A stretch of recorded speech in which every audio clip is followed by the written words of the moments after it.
Reels वाली बहू। प्रज्ञा को रील्स बनाने का बड़ा ही क्रेज है और वो दिन भर रील्स बनाती रहती है। खाते पीते घूमते फिरते घर में कॉलेज में रील्स बनाने के कारण प्रज्ञा पूरे कॉलेज में हाईलाइटेड है।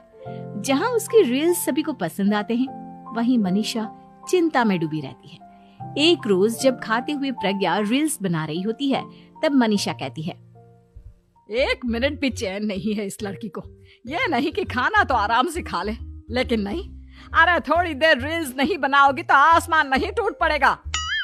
अरे मम्मी, इसी को तो कहते हैं डिटर्मिनेशन। तुम नहीं समझोगी ये सब। भगवान, इस लड़की को सद्बुद्धि दे। जब देखो तब टेढ़ा बाका मुंह बनाती रहती है। मनीषा की बात का प्रज्ञा पर जरा भी असर नहीं होता और वो खाते खाते रील्स बनाती रहती है। दिन बीतने लगते हैं और देखते देखते प्रज्ञा का कॉलेज भी खत्म हो जाता है। आए दिन कोई ना कोई मनीषा को प्रज्ञा की शादी करवाने का सुझाव दे जाता है। सब ठीक ही कहते हैं, प्रज्ञा की शादी कर देनी चाहिए। अपने घर के काम काज में व्यस्त हो जाएगी तो खुद ही ये रील्स और नाच गाना बंद हो जाएगा। मनीषा और प्रेम प्रज्ञा के लिए एक अच्छा लड़का ढूंढने लगते हैं और तभी विकी का रिश्ता प्रज्ञा के लिए आता है, जिसने प्रज्ञा को उसकी रील्स देखकर पसंद कर लिया था। अगले दिन विकी अपने माता पिता के साथ प्रज्ञा के घर पहुंच जाता है और प्रज्ञा साड़ी पहने हाथों में चाय की ट्रे लिए उनके सामने आती है। जब विकी को पसंद है तो हमें भी बहू पसंद है। बहन जी, आप बारात की तैयारी कीजिए।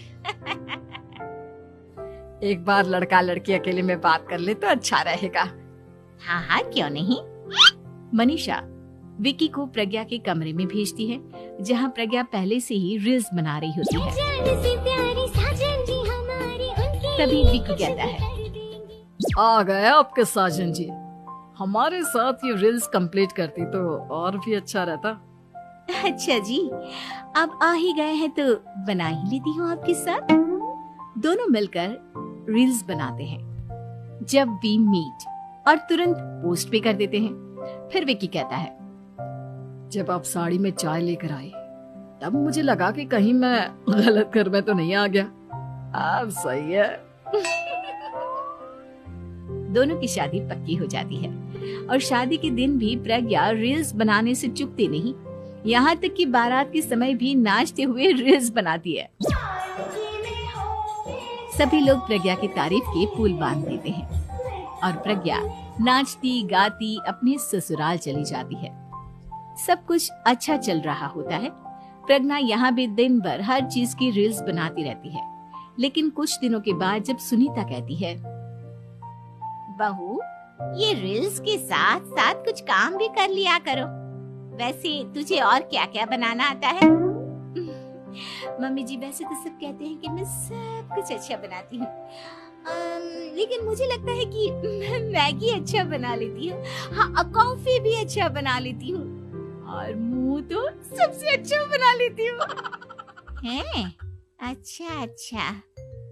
सुनीता अपना माथा पकड़ लेती है और कहती है, बहू, कुछ खाना बनाना भी सीख लेती।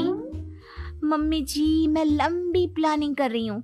जल्दी ही मैं इतनी फेमस हो जाऊंगी कि मुझे पैसे मिलने लगेंगे। हम दोनों सास बहू राज करेंगे, राज नौकर काम करेंगे और लोगों की तो लाइन लगेगी हमसे मिलने के लिए। तेरा दिमाग खराब हो गया है क्या बहू? हंसी मजाक तक ठीक है, लेकिन इस तरह घर नहीं चलते। जितना जल्दी हो इस घर के तौर तरीकों को सीख लो। प्रज्ञा मुंह घुमाकर चली जाती है और तुरंत उसी वक्त एक रील बनाती है। ये देख सुनीता का गुस्सा 7वें आसमान पर चला जाता है और विकी के घर आती ही सुनीता उसे सब कुछ बताती है। विकी भी अब प्रज्ञा की इन हरकतों से परेशान हो जाता है। तुम टेंशन मत लो मम्मा, मैं देख लूंगा।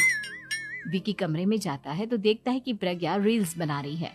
विकी बड़े ही प्यार से प्रज्ञा से कहता है, प्रज्ञा, इन सब के लिए मैं तुम्हें मना नहीं कर रहा हूँ, लेकिन फिर भी हर वक्त तो ये अच्छा नहीं लगता ना। समझने की कोशिश करो, मुझे भी तुम्हारा थोड़ा वक्त चाहिए। मैं जब ऑफिस से आता हूँ तो मुझे समय देने की जगह इसी में लगे रहते हो। तुम ज्यादा ही सोच रहे हो। तुम भी मेरे साथ रील्स